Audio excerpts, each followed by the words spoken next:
서울광역방송센터입니다. 국민의힘 당대표를 뽑는 전당대회 후보 등록이 다음 주 월화 이틀간 진행됩니다. 총선 참패 여파를 추스르고 여권 입장에선 윤석열 대통령 임기 중후반 2년을 함께하며 2026년 6월 지방선거와 2027년 3월 대선 승리의 주춧돌을 놓아야 할 막중한 책무를 맡아야 할 대표인데요. 관련해서 이번에 5선 고지에 오른 이 의원이 당대표에 출마할지, 출마한다면 집권여당 대표가 될 수 있을지 많은 관심을 모으고 있는 의원입니다. 여의도 초대석 나경원 국민의힘 의원과 국민의힘 전당대회 얘기해 보겠습니다. 의원님 어서 오십시오. 네, 안녕하세요. 오랜만에 뵙습니다. 그래서 저 총선 끝나고부터 네. 약속을 하려다가 너무 늦게 나왔는데 아닙니다. 나오다 보니까 굉장히 막 이슈가 핫할 때 나오게 됐네요. 전대 얘기는 조금 뒤에 하고 17대부터 20대까지 내리 4선 하시고 21대 한 번 쉬시고 4년 네, 동안 진짜 절치부심해서 수도권 참패했는데도 지금 5선 고지에 오르셨는데 소회가 좀 있으실 것 같습니다. 뭐 저한테 그 지난 4년은 소중한 시간이었던 것 같습니다. 네. 더 민심 가까이 가고 또 어떻게 보면 국민들께 네. 또 저희 지역 주민들로부터 정치 공부 많이 했습니다. 공부를 더 할 게 있으신가요? 네, 정치 공부는 좀 다른 것 같아요. 네. 그래서 정말 어떻게 더 민심을 가까이 읽고 또 민심에 가까이 갈 수 있고 네. 또 민심을 더 소중하게 생각하느냐의 네. 아주 소중한 4년이었고요. 사실은 또 말씀은 이렇게 또 이런 부분을 드리지만 또 한 축으로는 제가 상상도 못했던 많은 정치 경험을 한 4년이었습니다. 우리는 뭐 대선을 이기고 또 그 사이에 저도 어떤 역할을 할까 했었는데 뭐 사실 정당사에 유례 없는 연판장 사건도 거치면서 뭐 저 개인적으로는 굉장히 뭐 아픔도 있었고 또 보람도 있었던 그 4년이 아니었나 그렇게 생각을 하면서요. 그 4년에 있었던 정치적 저의 경험들이 대한민국 미래에도 도움이 되고 또 저 나경원에게도 소중한 경험으로 남을 수 있도록 더 노력하겠다는 말씀드리겠습니다. 연판장 말씀을 해주셔서 작년 1월에 여기 여의도 초대석 나오셔서 윤석열 정부 성공 이후에서 당대표 출마하시겠다는 뜻을 밝히니까 말씀하신 뭐 초선 연판장 돌고 뭐 왜 나오려고 하냐 그랬는데 그때 마음 좀 다치시진 않으셨나요? 그 참 많이 다쳤죠. 제가 사실은 이게 뭐 이제 정치를 하다 보면 여야가 있고 상대방이 있으니까 또 뭐 상대 정당으로부터 이유 없는 또 근거 없는 이야기를 들을 때도 참 마음 섭섭했지만 같은 당내에서 이런 상상도 못할 어떻게 보면 굉장히 끔찍한 경험이었죠. 그 끔찍한 경험을 하면서 다시 정당 민주주의에 대한 생각도 해봤고요. 또 다시금 개파에 대한 생각도 해봤는데요.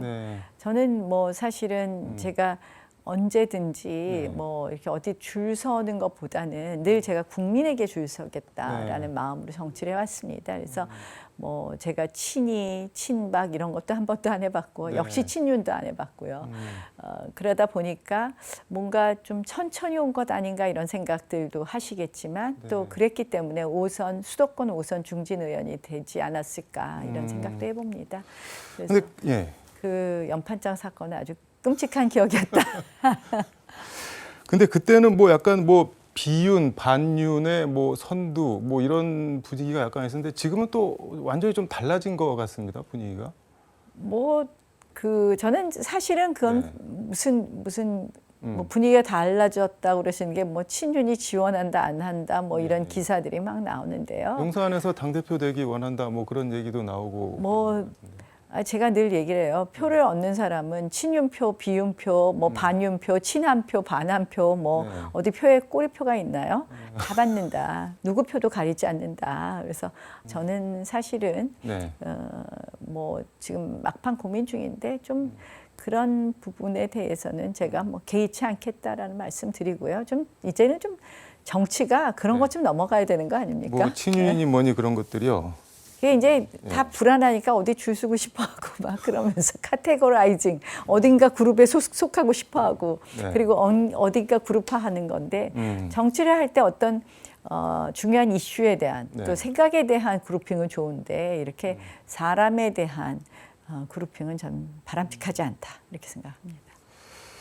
근데 의원님 오늘 오후에 페이스북에 쓴 글 보니까는 뭐 친윤, 비윤, 반윤 또는 친한, 반한 이런 것들과 과감히 결별했으면 한다. 완전히 잊고 묻어버렸으면 한다. 그러면서 제가 지금껏 걸어온 정치에는 친도, 반도 없었다. 뭐 이렇게 강조를 하셨는데 이거는 뭐 결국 흐트러진 당을 추스르고 용산과 이렇게 함께 잘 가려면은 뭐 나경원밖에 없다. 뭐 이런 말씀으로도 해석이 될 수 있을 것 같은데요. 제 정치 생각을 말씀드렸습니다. 네. 그래서 네. 우리 당이 계속 어려운 것이 이거 있잖아요. 뭉치면 살고 흩어지면 죽는다고 네, 네. 하는데 우리가 늘 계파 싸움을 늘 하게 되잖아요.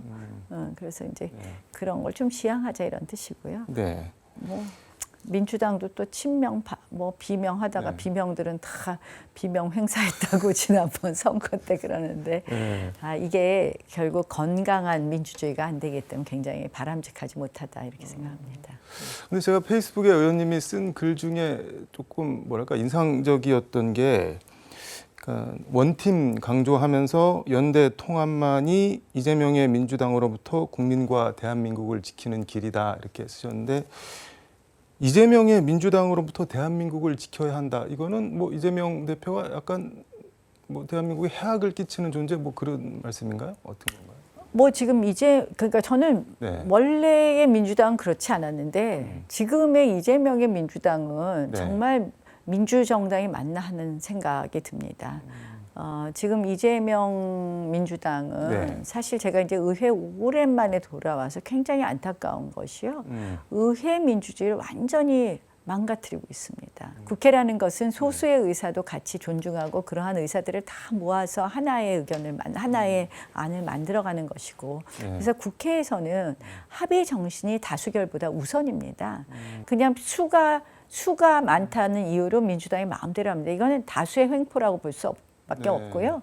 그 예가 지금 국회 오래된 어떻게 보면 근본적인 원칙을 깨뜨리고 있어요. 그게 뭐냐? 네. 국회의장을 먹은 정당은 법사위원장을 같이 먹을 수가 없습니다. 같이 가질 수가 없습니다. 왜냐하면 네. 국회 안에서의 견제와 균형도 중요하거든요. 그런데 이번에 민주당이 의장, 법사위원장, 운영위원장 본인들이 몽땅 가져갔어요. 네. 뭐 그 이유가 이재명의 방탄이다 아니다 저는 굳이 말씀을 안 드리고요. 저는 그거보다 더 중요한 게 누구의 방탄이다 아니다가 아니라 의회 민주주의의 원칙을 무너뜨린 거. 전 그것 때문에 굉장히 분노하고 이렇게 가서는 대한민국 미래가 밝지 않다. 이거는 소수의 의견은 무시되는 구조거든요. 그래서 제가 그러한 뜻이라고 읽어보시면 될 것 같습니다. 국회 안에서 견제와 균형이라고 말씀을 해주셨는데 이제 뭐 민주당이나 야당 야권 입장은 윤석열 대통령이 뭐 너무 이렇게 본인 마음에 안 드는 거는 거부권 행사하고 그거에 맞춰서 국민의힘에서는 법사위 길목 막고 법안 안 통과시켜주고 그러니까 뭐 우리가 어쩔 수 없다 방법이 없다 뭐 이렇게 주장을 하는 것 같은데요. 좀 네. 그 본인들이 그 패스트 트랙 자체를 태운 걸 한번 생각해 보시죠. 사실은 지금 제가 이제 패스트 트랙 재판으로 아직도 재판을 받고 있는데요. 그 지금 1심인가요, 아직도? 아직도 1심 재판을 하고 있죠. 근데 제가 그때 영상을 보면서 다시 생각을 합니다. 네. 저는 그때도 의회 민주주의 때문에 싸웠는데요. 실질적으로 지금 패스트 트랙이라는 게 5분의 3이 동의하면 패스트 트랙에 올릴 수 있다고 네. 돼 있는데요. 그거는 여야 아무리 합의를 해도 안 될 때 마지막으로 하라는 건데요. 네. 민주당은 지금 바로 국회 열리면 바로 패스트 트랙에 올리겠다는 거거든요. 본인들이 5분의 3이 됐으니까. 네. 이거는 사실은 의회를 수가 많다고 마음대로 하겠다는 거고요. 그러다 보니까 네. 또 대통령 거부권을 행사하게 되고 그러니까 악순환이 되는 거죠. 네. 끝까지 합의해서 제가 외통위원장일 때 북한인권법을 통과시켰는데요.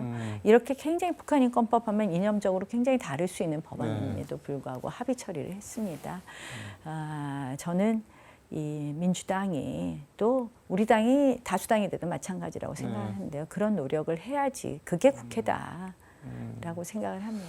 그게 국회라고 말씀을 해주셨는데 이제 뭐 이재명의 민주당으로부터 국민과 대한민국을 지켜야 한다고 하는데 그 민주당의 18개 상임위원장을 다 장악할 수 있는 의석을 국민들이 총선에서 몰아준 거. 그럼 그거는 어떻게 봐야 될까요? 그러니까 이제 그런 부분에 대해서 우리가 철저하게 반성할 건 반성하지만 네. 그 국민의 뜻이 18개 법안 모두 상임위 모두 가져가고 당신들 마음대로 하세요로 몰아준 거라고는 생각하지 않습니다.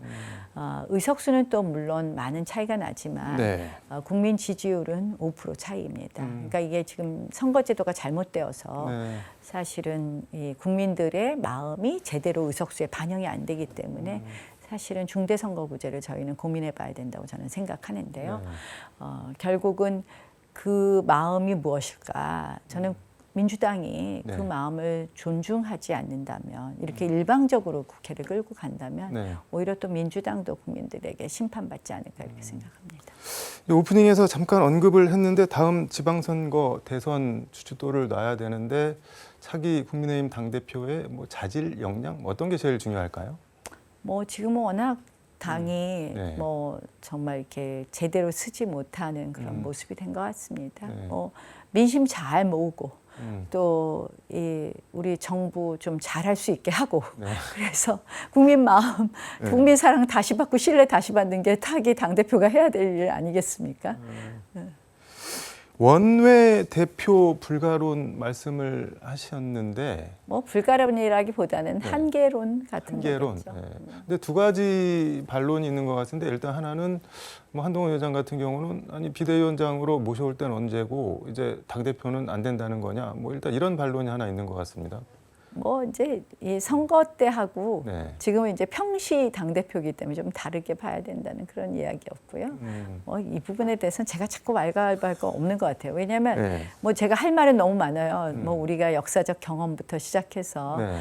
드릴 말씀은 많은데 음. 괜히 뭐 그 얘기했더니 저는 일반론을 이야기를 했는데 또 그걸 막 무슨 누구 견제론 막 이렇게 하니까 네. 괜히 뭐 제가 말 섞어서 말싸움만 계속 되는 것 같습니다. 근데 이거는 하나 좀 더 여쭤봐야 될 것 같은데 뭐 이재명 대표에 맞서서 여권 대선 주자를 키우려면은 한동훈 전 위원장을 더 키워줘야 되는 거 아니냐? 어쨌든 지금 여권 차기 대선 주자 조사를 하면 계속 1위로 나오는데 이재명 꺾으려면 한동훈 키워줘야 되는 거 아니냐? 그러려면은 당 대표도 시켜주고 뭐 그래야 되는 거 아니냐? 뭐 이런 의견도 있는 것 같습니다. 그건 어떻게 보세요? 뭐 저는 그런 의미에서 사실은 불출마하는 게 낫지 않겠냐 하는 그런 권유도 했었고요. 그런 의미에서 불출마는 어떤 말인가요? 뭐 말씀 네. 뭐 굳이 더 말씀 뭐 어차피 드린 말씀인데 네. 사실은 오히려 조금 당 대표로 지금 들어오시는 것보다는 조금 더 이렇게 적정한 타이밍에 국민들 지지를 받으시면서 이 대선 레이스에 들어가는 게 오히려 도움이 되지 않을까 그런 이야기를 했었습니다. 그러면은 이게 근데 논리적으로 보면은 이제 원내대표가 한계가 있다 그러면은 유승민, 한동훈 두 분 다 한계가 있다는 얘기인데 그러면은 다시 그건 또 제가 경험을 해봤어요. 아. 이게 이제 일단은 네. 뭐 당 대표가 하는 일이 여러 가지 있지만 우리가 이번에 주 전장터는 아무래도 국회가 될 수밖에 네. 없는 그런 여러 가지가 있고 그랬을 때 뭐 우리가 그냥 쉽게 생각하면 네. 본회의장에 마지막까지 의원들과 같이 들어갈 수 있는 당 대표하고 아닌 당 대표하고의 그런 차이가 있겠죠. 그리고 뭐 교섭단체 대표 연설을 할 수 있는 당 대표하고 네. 아닌 당 대표하고 또 차이가 있을 수 있고. 그래서 이게 뭐 총선이나 지방선거를 앞둔 당 대표 자리는 네. 오히려 그런 선거를 지휘할 때 있어야 되는 당 대표 자리는 뭐 원내가 별로 큰 차이가 없을 수 있습니다. 왜냐하면 그럴 때는 뭐 주 전장터가 온 국민을 상대로 해서 선거 바깥에 현장이 되고 뭐 있으니까. 이렇게 네. 되니까 그런데 지금은 어쨌든 국회 안에서 싸움이 되고 원내대표가 있지만 원내대표는 법안에 대한 네. 합의라든지 이런 거라면 큰 싸움에 있어서는 결국 누가 마지막까지 국회 싸움을 진짜 지휘할 수 있느냐 부분에 있어서의 그런 한계가 있다는 이야기고 네. 그거는 우리가 또 수많은 경험이 있고 수많은 데이터가 있다 이렇게 말씀드리겠습니다.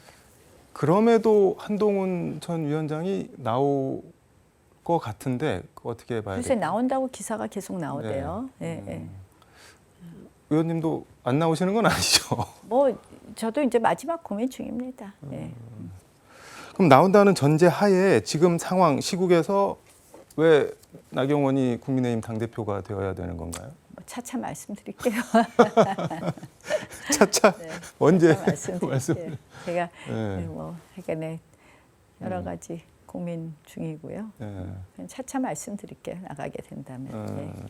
법안 얘기 하나만 해볼게요. 그 국회 의안정보 시스템 보니까는 22대 국회 개원 바로 다음 날 5월 31일 날 법안을 하나 발의하시던데 주거기본법 일부 개정 법률안 1호 법안으로 발의를 하셨는데 이게 저출산 대책 법안 같은데 네, 어떤 그렇습니다. 내용인가요? 이게 헝거리 법안입니다. 네.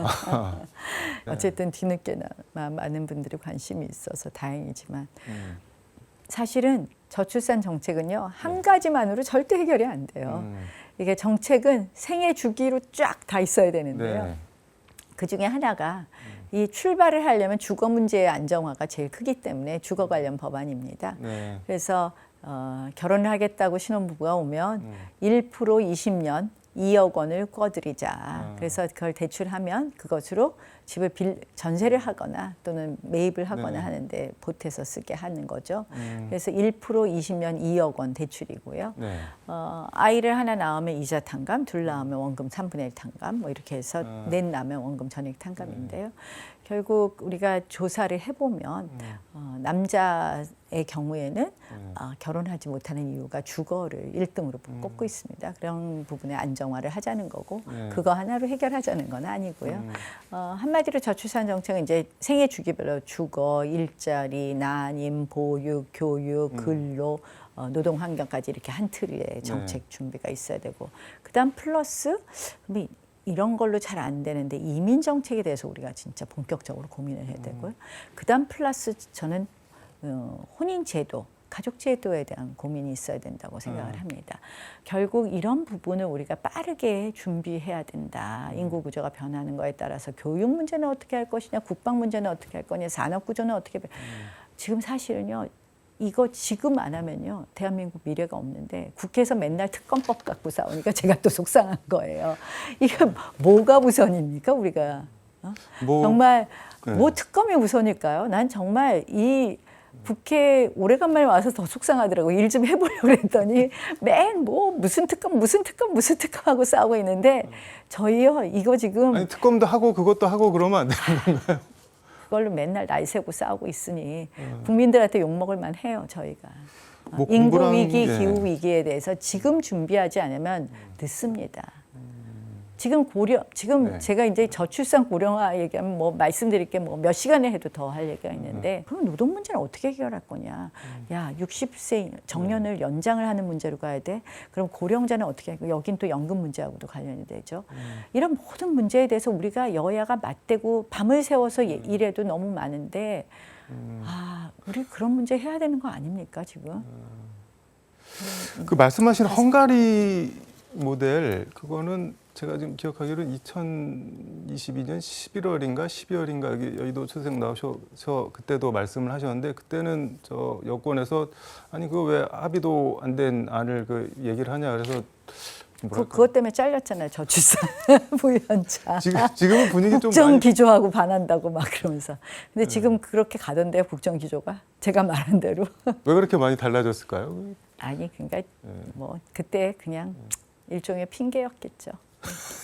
알겠습니다. 더 묻지 않겠습니다. 마무리 말씀 부탁드리겠습니다. 시간 다 됐습니다. 그냥 저 뭐 오래간만에 국회에 들어왔는데요. 네. 정말 제가 보기에는 지금 대한민국 정말 중요한 때라고 생각을 합니다. 인구 문제, 기후 문제를 비롯해서 대한민국이 정말 앞으로 여러 가지 이런 상황에서 조금만 더 잘하면 G5 국가도 될 수 있습니다. G7을 넘어서. 저는 그런 대한민국의 미래를 위해서 여야가 머리를 맞대고 그렇기 위해서 의회가 좀 정말 합리적으로 잘 돌아갔으면 하는 마음이고요.